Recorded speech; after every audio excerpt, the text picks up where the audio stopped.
Olá pessoal, estamos em mais um módulo e mais um eixo temático. O nosso eixo temático hoje é para tratar do assunto comunicação. E quando eu falo comunicação, só explicando para vocês qual é o objetivo, eu quero falar aqui sobre comunicação humana na história. Eu quero falar sobre grandes veículos de comunicação como a televisão e hoje o computador via internet. E eu quero falar sobre a mídia, o poder e a influência que a mídia tem nos dias de hoje. Com esse tipo de conteúdo, com esses ingredientes que fazem parte do eixo temático, eu tenho certeza que você vai poder fazer qualquer redação que fale sobre redes sociais, sobre computadores, sobre internet, sobre o mundo digital, sobre liberdade e abuso dos meios de comunicação, como já apareceu uma vez no Enem. O objetivo sempre é que você tenha uma gama de conteúdo para poder usar na sua redação e, com isso, aumentar a sua nota. Vamos lá? Vamos à obra. Então vamos lá, pessoal. Olha só. Estamos no eixo temático de comunicação. Primeira parte, a gente vai falar sobre a evolução comunicacional da humanidade. Tópico número 1 diz o seguinte: é comum dividir a história da humanidade em grandes momentos, marcantes, que servem como referenciais para estudo. São chamados paradigmas revolucionários. Nesse contexto, aponte as 4 grandes revoluções comunicacionais da história, dando especial enfoque àquela vivenciada no presente. Vamos lá? Olha só. Eu fiz questão de já deixar aqui no quadro tópico 1, revoluções. Antes de tudo, entenda que a história ela pode ser estudada de várias formas, né? A gente estuda cronologicamente, a gente pode estudar a partir de grandes momentos, a gente pode estudar a partir de grandes revoluções que são os paradigmas. Eu posso trabalhar revoluções técnico-científicas, como, por exemplo, as 3 revoluções industriais. Eu posso trabalhar grandes revoluções político-ideológicas. Posso falar de Revolução Gloriosa, Revolução Francesa, revoluções russas, Revolução Cubana. Todas essas revoluções são grandes momentos da história que, de alguma forma, modificaram a vida do homem ou de determinados grupos, de determinadas sociedades. As revoluções comunicacionais, muitas vezes, não são estudadas diretamente ou especificamente pelos professores de história. Nada a ver com a matéria de história, eu digo. Isso simplesmente não é cobrado. E, de alguma forma, isso pode ser muito útil na hora de você trabalhar uma redação. No mínimo, você mostra cultura, conhecimento geral. Vamos lá? Quais foram as 4 grandes revoluções comunicacionais da história? Vamos lá? Primeira. A primeiríssima, que eu vou fazer questão até de colocar aqui no quadro, nem tudo eu escrevo no quadro, mas de vez em quando é bom para a gente ter uma referência. A primeiríssima é aquela que divide o estudo da história da humanidade em pré-história e história.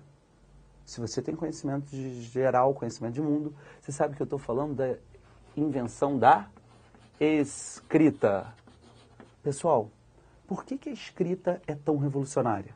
Ora, pela primeira vez na história da humanidade, o homem tem condição de, a partir de um código relativamente comum e relativamente conhecido por todos, passar o conhecimento adiante de forma cumulativa.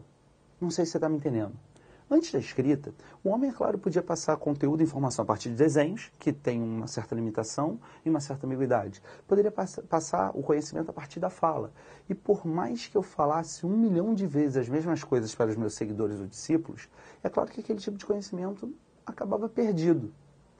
Quando é que o conhecimento, de fato, fica registrado, pode ser acumulado e passado adiante de geração para geração? É só a partir do momento em que foi inventada a escrita. Por isso ela é tão revolucionária, por isso que a gente fala em pré-história e história. Bom, é claro que também essas revoluções, pode ter havido várias revoluções na história da humanidade. Mas um segundo grande momento que eu gostaria de destacar para vocês tem a ver com um carinha chamado Gutenberg, que fundou o que muitos estudiosos chamam a galáxia de Gutenberg. E algumas pessoas boas dizem que você deveria estudar a história da humanidade antes de Gutenberg e depois de Gutenberg. Falei várias vezes o nome dele e ainda não coloquei qual era o maior de todos os inventos. O maior foi a invenção da imprensa, ou que hoje nós chamamos como imprensa, né? Inicialmente era uma máquina chamados tipos móveis que tinham, no fundo, uma técnica de impressão que permitia pela primeira vez algo revolucionário. O que era? Não só o conhecimento estava registrado e acumulado, como ele poderia ser difundido em massa. Não sei se você está entendendo. Antes da invenção da imprensa, se eu escrevesse um livro, se eu manuscrevesse um livro, né, porque era tudo manuscrito, e de alguma forma eu quisesse passar esse conhecimento adiante, Ou eu emprestava o meu livro para todas as pessoas, ia demorar um século até que uma sociedade inteira entrasse em contato com aquilo, ou então apareciam personagens como os monges copistas que ficavam lá copiando letra a letra, palavra a palavra, linha a linha, até ter algum conteúdo até passar adiante.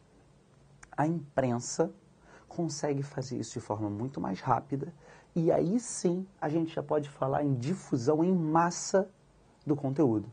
Ela é tão revolucionária que merece entrar na nossa listinha aqui. Você consegue imaginar qual seria a terceira revolução? Se não consegue, eu falo agora. A terceira grande revolução comunicacional, depois da escrita, depois da imprensa, eu colocaria aqui o advento da fotografia. Muita gente, quando eu pergunto isso presencialmente em sala, muita gente chuta antes de eu escrever que deve ter sido o rádio, o telégrafo, a televisão, o cinema. No fundo, por que a fotografia é revolucionária? E, óbvio, vários inventos oriundos dela depois. Gente, pela primeira vez na história da humanidade, a gente começa a trabalhar com o conceito de imagem.